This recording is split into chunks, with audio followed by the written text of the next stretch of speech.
There are no stupid questions.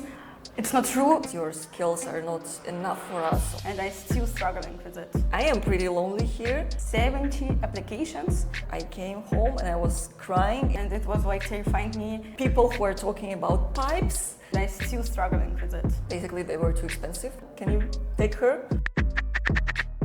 Hey guys, and with this video I would like to start a new series with young architects to be more honest, more open in the field of architecture, because I know many of you have a lot of fears and I've received a lot of questions about how to overcome these feelings. Today I have a wonderful guest and a friend of mine, Vladislava, so Vlada. I would like you to hear more about her past, because I know a lot of you are international students and architects from all over the world that came to Europe. It will be quite interesting and motivating for each of you. We worked together and we met each other in Technical University of Berlin.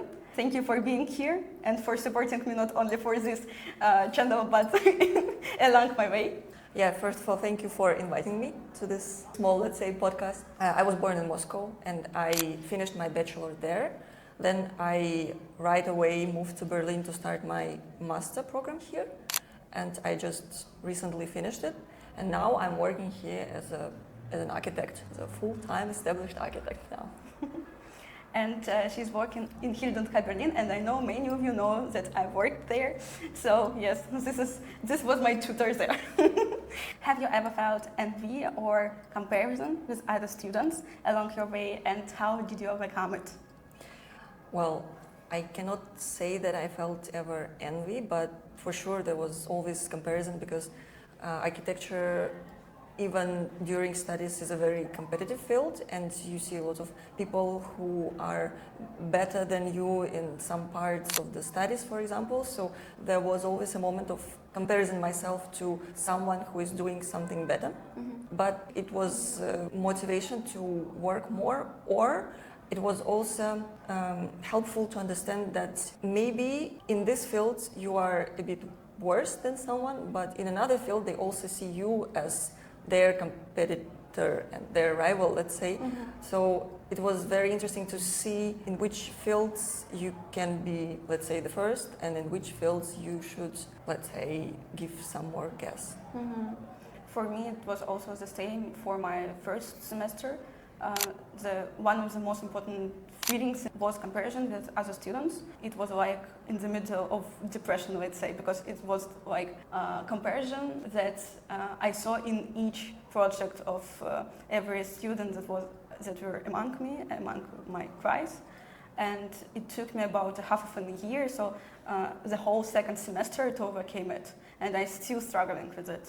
Yeah, I think it never goes away. I still remember that there were people in my bachelor who were absolutely perfect at almost everything. And yeah, it always felt like you are not good enough, even though you are. You are doing good and you are, let's say, not bad. Yeah, actually, when out of 300 students, you are in first 15 from the list, and I mean 15 out of 300. You can imagine how many people are behind you, but then there are those 10 people in front of you who you are always looking at and thinking, how are you guys doing that? Because we all know night shifts, everyone is the same at this. That was always a question. I don't think it was a feeling of jealousy or envy. It was something more like, I need to be like this, I need to be seen like them, so I can then later find a better position, mm-hmm. or be someone who would be wanted for an architectural office when they're recruiting people. And for all of you guys, in Russia, the trend of comparison between students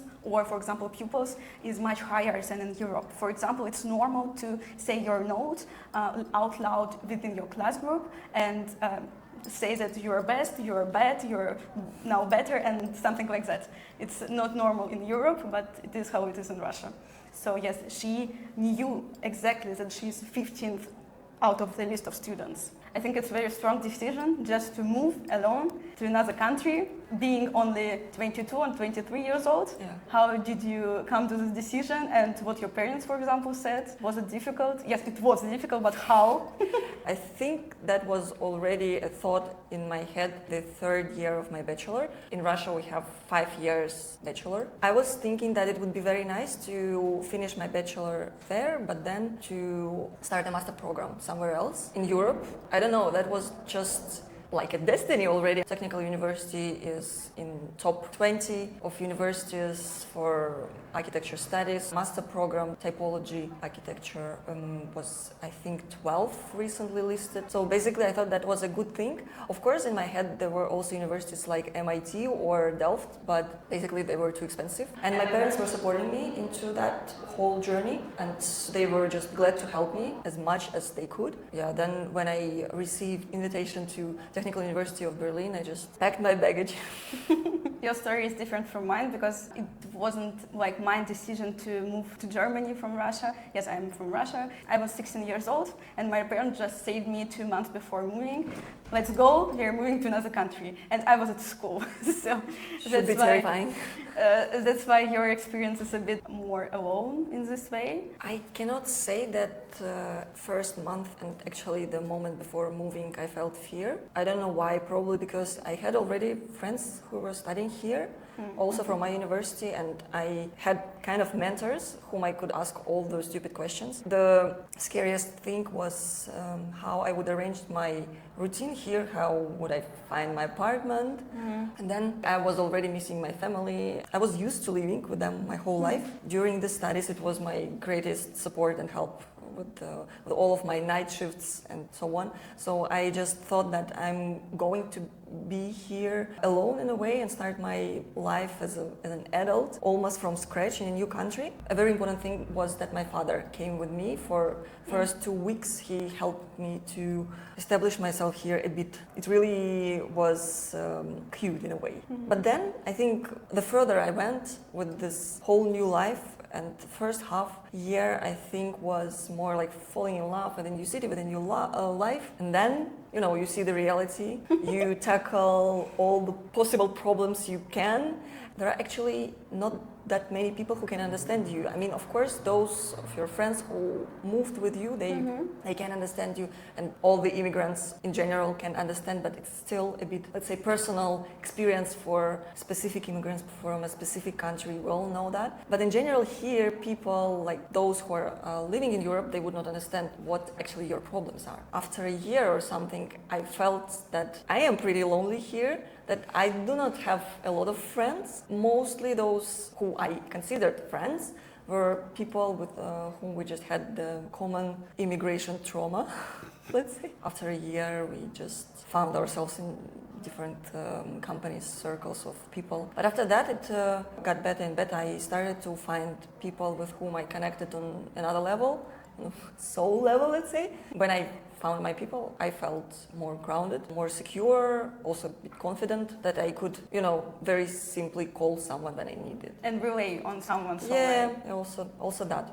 Yeah, I mean, studies are hard everywhere in different ways, but this moment that you have to combine studies and your new life, it's completely another experience and another level. I was younger than you for moving time, and for me it was like the most exhausting part. I've had no friendship here and nobody related to my life, to my parents that were in the process of divorce, and my sister was already a ground for me. But in general life, in our hometown, we are both from Moscow, so hometown. Okay, 14 millions of people hometown. I was like in the middle of friendship crisis there, and here I was completely alone. At that time I was dependent on my phone because every single friend was exactly in my phone. Yes. But after years, I found friendship crisis. It was exactly with the help of uni. That's why I think moving abroad exactly for uni is the only one opportunity to find at the same time your friendship crisis and be capable to doing with immigration in comparison with people who are moved abroad only for work, for example. Yeah, you have to separate yourself sometimes from people So it's not just trying to find someone, it's also the moment of starting losing people that you left behind in a way in your life because you're moving forward, you're changing yourself faster than people who are staying at the same place. And another big theme, I think, is language barrier that you had. So first of all, you came here without German, you studied on English, but you then started to looking for work, and it was like a huge problem for you. Yeah, last year I started to search for work here, and I already started to learn German before moving to Germany, but when I realized I'm going to study in English, I felt like I have to now make a bit of prioritization. And then when I came here, I started to take courses at the university, which was good, but still, it's not enough to start not just working in this language, because it's also a very specific language at work. It's architectural German, it's the same as architectural English. You have to learn it even though you know English. So I started to search for work. It was really hard, but since I started to search for a place for a working student. Usually those places offer a bit more freedom, like you can find something in English. But I applied around 70 offices, something like that, in 2 months. 70, guys. 70 offices, yeah. It was not also happiest time in my life. Actually, like I got only 15 or maybe maximum 20 replies. I'm still getting them sometimes. And replies mean that it's yes or no, not just like immediately an interview. The huge amount of applications was just not answered, and it's normal state in Berlin. They were just replying me that sorry, we don't have a working student position, or sometimes they said that your skills are not enough for us or something like that. Your skills? Yeah, they also did that, and they also sometimes said that, yeah, we need someone German speaking. So, but actually I was ready to start working in German. I mean, I was ready to make this leap of faith, let's say, because that was the only way to start. And then I got an interview in architectural office, and I came, and there was the chief of the office, and we spoke really nicely. He asked me about my projects, about what I'm doing now, what is my state in life right now, like, and what I'm going to do. And he said, eventually, yeah, I really like you, but to be honest, we don't have any projects right now, and I don't even know where to take you. Like, we did not win the competition, so we don't have anything to do. After that, I think in a week or maybe in 2 weeks, I got another invitation to interview. That went well, and during the interview, I sat, because that was completely German-speaking office. There were lots of people who were coming from different countries as well, but the office was working in German. All the people that were connected to the office, like all the other offices, they were all communicating in German. So German, in a way, was required. And I told them that my level might be not super high, but I'm ready to learn. So when they said that they absolutely want me because my skills and the programs I was working in were like perfectly passing for the whole office routine, and plus that I was willing to learn German, they just told me right away that they're taking me. So it's completely two different situations that are now in Germany. So as I said, we're in Berlin, and Berlin is one of the most intercultural cities in Germany. So here to find a job with knowing only English is a bit more possible than in any other cities among Germany, but still it's very, very hard. You must be ready to use German on the daily basics, even if you know only B1 level. 70 applications and only one or two? Two for interview. Two for interview. So, and she had a beautiful, brilliant portfolio. I would say that I have several friends who are working in English, and those are offices of different levels. One of the offices is pretty big, I would say Hen is, let's say it's a big office, and one of my friends was working there, and he was working in English, and another girl that we both know, she's working at the smaller office. She was working for a long time also in English. So basically, you can find this, but also I would say that is always with your skills in architecture, with your experience, practice, how long are you doing architecture, or you're just fresh out of the university. And then, of course, German is a huge advantage. Then also I feel like a lot of interior design studios are working in English because they're usually more international And I feel like they're established by international people. That was my feeling from also this moment of sending applications, because I did it in both languages. I did it in English and in German. I wrote double texts for that. And interior design studios were also having websites in English. I didn't know it. Design world is in general more international, I think, than only raw architecture and construction. I felt it like that in Design Week in Milan also. In the comparison with your working experience that you found in Russia, was it like the same that you applied for multiple different companies and you received only one, two, three interview requests, or how it was there on your native language, in your natural surrounding? First of all, I have to say I don't have any architects in my family and I don't have any connections. But I think in your native language it works a bit like already a connection. For example, when we had to do our summer practice, our professors just offered us places at the architectural offices from their friends or their relatives, and then you just start working right away, and you probably even like make it longer. Some of my friends did that. They started to work at office of a sister of our professor, and then they just went with that, and that was a good office, and they took those girls, those boys from our group, because our professor said, yeah, they are working good, and I think they can make a practice at your office, and then you see if you need them. That wasn't the case for me. I also, let's say, found my place of work through a connection. It was an office for interior architecture mostly. They also have architectural office as a connection to this interior design department. My father knew someone who knew an architect who was open to any practicants, let's say. So I found it through a connection, but it was also very, very stressful. Like, you know, you're coming to a place that is doing a very cool things on a very good level, luxurious stuff, and you're just from the university, you're still studying. You don't know anything almost about the real working stuff. And then you come there and you're accidentally among the luxurious design interior projects and you don't know what to do. But I had a very good experience there. There were people who taught me in a way. Same as I'm having this right now here in architectural office. So I feel like just the language can be your opportunity to make this connection, even though you don't have anyone in your family who is an architect and knows another architect and can make a call, you know. Like, you know, I have friends. I have a student daughter. Can you take her? Or even student daughter, not a student, right? But yeah, then it's still also on a connection level. But then when you move abroad, you don't know language and you don't know people here. And your parents don't know people here. And you just have to figure it out by yourself. Yes. And you have to grab the opportunity and from this point find your connection. I didn't have in my family architects or like generation of architects, and I felt just like you, because during my semester break in Technical University of Berlin, I was in Moscow and just asked my boyfriend if he had some people in mind that are somehow connected to architecture, and the best friend of my boyfriend was involved in the construction. He was supervisor, and he just invited me to make a practice by him.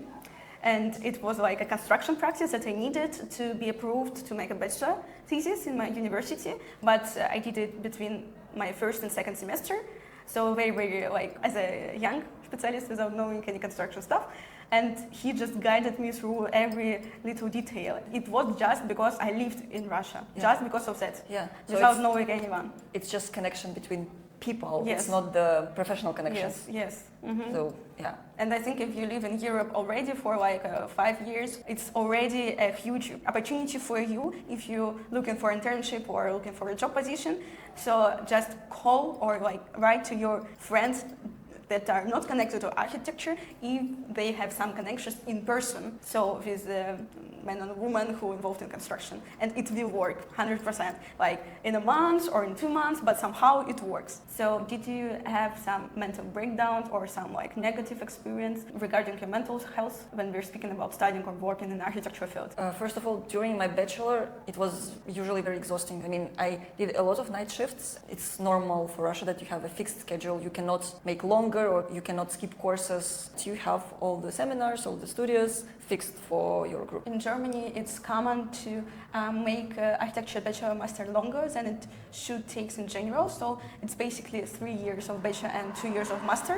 But here it's common to, let's say, make it 4 years for bachelor, because people just don't take every single course over one semester and skip it to another semester. And it's fully okay. But in Russia, it don't work like that.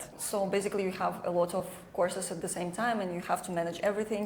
And of course there is also kind of priority, studio first, then you have small gap between studio and drawing classes because they consider it as also a very important part. And then there is a technical drawing which you also have to do, and then there is math, statics, or material strength. I'm not really sure if that is how it's called in English, but a lot of stuff that you have to do. And it was hard, but I don't think or I cannot recall at any time that I really had a mental breakdown or something. Yeah, night shifts are never easy, but you just go through it, you just submit your projects. And then I slept on the table of professors. They were always making photos of me, and I still get photos from them from time to time. They are sending me like, Vlada, look, do you remember that moment when you fell asleep after the submission? So yeah, we did that. But I think here I felt that I was struggling with a lot of group work. In Russia, it's not really common to have group work. We were usually normally working on the project ourselves. When it comes to group work in Berlin, or I mean, in Europe probably in general, it's international group work. People are coming from different backgrounds, with different culture, with different academic culture, with different skills in programs and different understandings how your project should look like, or how you should talk about it, or how you should present it. So it's a lot of things that are coming together. I struggled a lot because I felt always like I want to design, I want to give away a product, but people were more about theory or about presentation or about the way how you are talking about your projects. And I was really used to the fact that architecture can be expressed without any words. I can just draw and people would understand it. But here the school also is a bit different in this way. So I was struggling sometimes with that, and also with different work capacity and capabilities, because I was ready to work a lot, and sometimes when you give away your 100% and you see that another person is barely giving 20, you just feel how unfair it is, because in the end you all get the same mark, and it's not about the evaluation of your project, it's just you feels like they are evaluating you same way as they're evaluating the person that was not working actually that hard as you. So that was a moment of struggling for me, still not mental breakdown, but was Still not. I was struggling with that. I was not used to the fact that people can just say, hey, yeah, you know, this studio is not my priority. Actually, nothing in this university is my priority. I just want to chill here in Berlin. You feel like this is unfair because you're trying to learn something, you're trying to put an effort into something. And my greatest mental breakdown was when I started to work, actually. As I said, it was a leap of faith. I was learning German by working. I was barely able to speak to people even on a daily basis level. And then it comes to all the architectural terms and meetings in German with people who are talking about pipes, electricity in the building, or constructors who are talking about like details, how, I don't know, column and the beam are connected, and how they put the insulation in the building, and this all came with German. And I think first 3 months of work, after work I came home and I was crying in the evening because I felt stupid, I felt helpless, and I felt like my brain was every day working at 120% of my actual capacity. And I felt like it was still not enough. I thought people were thinking that I'm stupid, but of course I knew this stuff. It was mostly the problem of the language. So yeah, first 3 months were really, really hard. And but I knew that, you know, that's the only way how you do this. That's the fastest way. Same as you learn how to swim. You just jump in the water and then you swim, or you drown. She's a good swimmer. Yeah, that was the worst in a mental way experience, but the sooner you can do that, the better it is. For sure, that would be hard. For sure, you will feel way worse than during the studies. Really, absolutely. Like, you're working with people who are established architects, who know the stuff that they're doing, who are also native speakers, who probably don't care about you. Like, you're just a part of the big mechanism of the office. It doesn't matter how big the office actually is. You're just a part of this mechanism and you have to deliver. Speaking about me, I was learning in German school, my first 3 years in Germany. So for me, German was not such a problem during my studies. I made German examination, school examination, and passed it. So it seems like my German is not so bad, but it is actually very good. No, but my first year in German school was terrible because I didn't know any words, and my first lesson in German was chemistry, and I knew chemistry quite good. That's why, because of the same like chemistry language, let's say it like this, I understood what's going on there, but it was terrible first half of a year, and everybody around you said that you're so young, you should like learn German so quickly. It's only like the half of a German is like the same as English, and so learn it in a half of a year. No, it won't work like this. Even you're young, you're like 16 years old or 23 years old, 22 as you move to Germany. So 23. So it doesn't matter. It took a while. It took years. Only after 4 years in Germany, I thought that I'm good enough in German that I am able to speak plus minus fluently. Do not trust in these stories like I learned German in 1 year, or I don't know, I learned Italian in 1 year for C1 level. No, it's not like this. Examination can be learned in 1 year, but the capability of working, especially in construction, communication level is just another level. Yes. Like in 1 year you can prepare yourself for C1 exam. I knew a lot of stories. Yes. Really. It was not my case. But I mean, in general, I have pretty many friends who did that for different languages.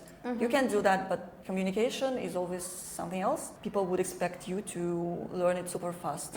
And especially when they're native speakers, they don't understand how it's working. And then there comes another problem when it's not your second language. When I started to learn German, it was my fourth language because I was learning French at school for 8 years and I was good at it, but then no practice and I practically forgot everything.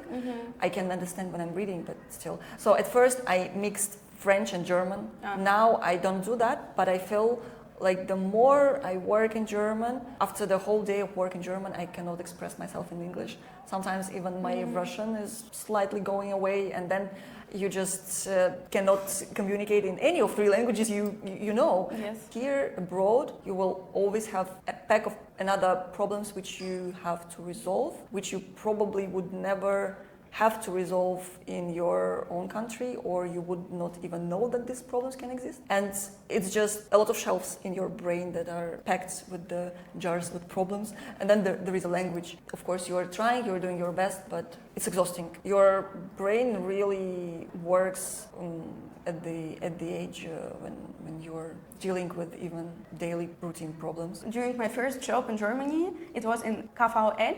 It's a construction company, so whatever. I wrote my questions to my boss, first of all on paper, to be sure that I'm saying it correctly, and only then I was going to him personally and said it, because I was so ashamed that I'm here. For that time I was here in Germany already 3 or 4 years, so it was my second semester, and I didn't know even how to make simple questions about architecture or construction documents, and it was like terrifying me every single time I go to Tim, so my boss, and like this, just a question, how can I do or build that? So it was funny, let's say now, but at that time it was terrible for me. I still do have this when I have to call someone who is dealing with pipes. I write the stuff that I have to ask him or her, and then the problems usually come later. Like I ask them, they usually understand what I'm asking, but there comes additional questions like which, I don't know, axis exactly do you mean, or which pipe exactly do you mean, which one of those 3, or connection of the pipes. And then you have to communicate further. My legs are always shaking, and well, it's the same thing. You just go and try to tell them. In the way of being involved first or second time in architecture routine in office, like how it's to feel this difference between you and other employees in bureaus that are involved there like for 10 years or 5 years, and you're just a beginner who didn't know anything. I would say at first you just notice that people who are already employees of the office, they can just work independently. Of course, questions always pop up, and there is a communication inside the team, but in general, people are working working on their stuff and they know where or how to find the answers for their questions. And I think the main point of the starting process of the beginner is to ask those questions every time they pop up. It's different for every office. I mean, the way how you ask them, or you put them all together and then ask everything, or you ask every single time. But the main stuff is that you have to ask, because it is a big responsibility when you are not studying anymore and you are anyhow connected to a construction. And you should understand that every line on the drawing matters, and it costs money, it costs time. Every time you are not sure about something, it's better to ask, because also even if you have studied that at the university, you probably don't know exactly how it is realized in life. So you better go and ask them if I'm understanding that correct, or am I doing this correct, or are there any other aspects that I should take into consideration while doing this drawing. You should always ask for references, like the drawings, the drawings in the office. Someone probably has already done something like that, so you can understand how it works in general. The more you ask, the more you learn, and the faster you can then start also working independently. If you see something where you feel like it's going to be a point of struggling for you, you better go directly through that space so you can gain as much experience as possible in a very short time. There are no stupid questions. It's not true, there are stupid questions, but it's okay that you have that stupid question. For example, I didn't knew Revit in the way I should knew it to be able to work in Hild. And I just asked Vlada, so Vlada is experienced in Revit, so for 5 years you use it, or for 7, I don't know. I was using it from the beginning of my studies, so I cannot say that I'm in work environment like complete pro, but yeah, I know the stuff more or less. Yes, so she's like a profi in Revit, and I was like, I understand how it works because I know ArchiCAD, like a BIM program, but in the way of how I use this function, and how I connect it to two lines, it was hard for me, and it was like, Vlada, please, can you say me how I use this function? And was like, yes, okay, but this, yes, okay, it's not like you're stupid, it's like, okay, let's say we make it like for the starting section your first or second month, and then you will be able to do it by yourself. So in a month, they forget that you had Not this in a question. month, they will forget right away. Yes. Right away. But in the end of this month, you will prepare the work that they asked, and it costs much more than your stupid question. Yeah. So yes, because one time or many times I didn't ask something, and then we have to move a lot of details in my construction drawings, and it was much worse that I was ashamed to ask. Yeah. Yes. And it was taking way more time. Thank you guys for being here and for being involved in my first episode of this series, and I hope it will be helpful for you. First of all, it was an episode for international students. I see you later, and thank you for Thank you for inviting me.